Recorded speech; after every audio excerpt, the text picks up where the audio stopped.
టాలీవుడ్ లో పలు చిత్రాలు ఎప్పుడు రిలీజ్ అవుతాయా, ఎప్పుడు చూద్దామా, తాము అభిమానించే నటుడు అందులో ఇలా ఉన్నాడోనని అభిమానులు ఎంతో ఉత్కంఠగా ఎదురు చూస్తుంటారు.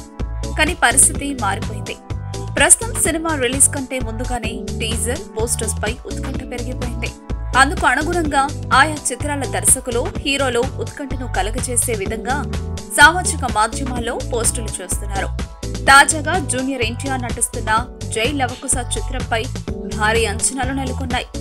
ఎన్టీఆర్ ఆర్ట్స్ పతాకంపై నందమూరి కళ్యాణరామ్ నిర్మాణంలో బాబీ దర్శకత్వంలో నిర్మితమవుతున్న ఈ సినిమాలో జూనియర్ ఎన్టీఆర్ ఏకంగా 3 పాత్రలు పోషిస్తుండడంపై అభిమానులలో ఉత్కంఠను కలుగజేస్తోంది.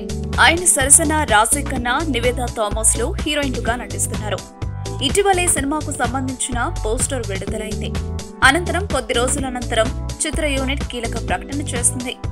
జై లవకుశకు సంబంధించిన 3 టీజర్లు విడుదల చేయనున్నట్లు వెల్లడించింది. ఇటీవల మీరు జైను చూశారు. జూలై 6 సాయంత్రం 5:22 జై టీజర్ చూసేందుకు సిద్ధం కండి అంటూ ట్వీట్లో పేర్కొన్నారు.